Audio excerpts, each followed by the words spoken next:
Government senior secondary school खारिया के 12वीं के विद्यार्थियों को सुप्रभात। इतिहास विषय के अंदर वैसे तो मैंने आपको नोट्स में प्रश्न उत्तर भेज दिए थे, लेकिन कुछ बच्चों ने जिन जिन प्रश्नों को दोबारा दोहराने के लिए कहा है, तो आज मैं उन टॉपिक को पुनः दोहरा रहा हूं। उसके अंदर सबसे पहले जो टॉपिक है वो है सिंधु घाटी की सभ्यता। सिंधु घाटी की सभ्यता की सबसे बड़ी जो विशेषता है वो है उसकी नगर निर्माण योजना। विश्व की पहली सिंधु घाटी की सभ्यता है जो कि एक नियोजित ढंग से बसाई गई है। नगर निर्माण योजना में नगरों को व्यवस्थित ढंग से बसाया गया था। सड़कें सीधी और आपस में समकोण पर काटती है। शहर के सभी भवन पक्की ईंटों के बने हुए हैं। इससे पहले और अन्य सभ्यताओं में जो मकान है वो पक्की ईंटों के बने नहीं हुए हैं, लेकिन मेसोपोटामिया सभ्यता में भी ईंटों का प्रयोग मिलता है, लेकिन इतने बड़े स्तर पर नहीं कि जितना हमें सिंधु घाटी की सभ्यता में ईंटों के जो भवन निर्माण के अंदर प्रयोग में लाई गई है।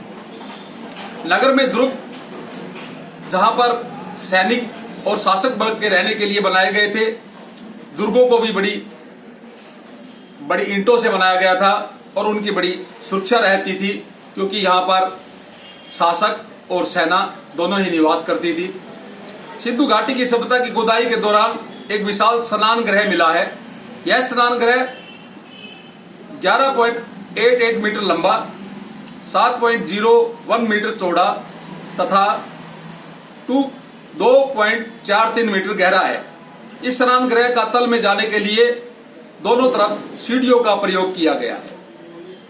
अन्य इसके समकालीन सभ्यताओं में ऐसा कोई भी स्नान गृह, अन्य चीजें हमें अब तक नहीं प्राप्त हुई है। अनाज को भी सुरक्षित रखने के लिए कुठार का प्रयोग किया जाता था। खुदाई के दौरान केवल हड़प्पा शहर से 6 कुठार मिले हैं, जो इस बात का सबूत है कि अन्न को किस प्रकार से सुरक्षित रखा जाता था। अब हम चर्चा करेंगे पानी की निकासी के विषय में। जल निकासी का प्रबंध बेहतर ढंग से किया गया था। घर का सारा पानी बाहर बनी नालियों में जाता था। नालियों आगे बढ़े जाकर के गोद में मिल जाती थी और इन नालियों के ऊपर ईंटें ढकी जाती थी, और जब इन नालियों की सफाई की जाती थी तो उन ईंटों को हटा लिया जाता था। ड्रेनेज सिस्टम का जो सिंधु घाटी सभ्यता का है वो वर्ल्ड के अंदर, पूरे विश्व के अंदर अपना एक अनूठा उदाहरण है कि इतने सुनियोजित ढंग से इन नालियों को बनाया गया है। इन सभी कारणों से सिंधु घाटी की सभ्यता अपने समय की एक विशिष्ट सभ्यता रही होगी। हम इस निष्कर्ष पर पहुंचते हैं। Thank you.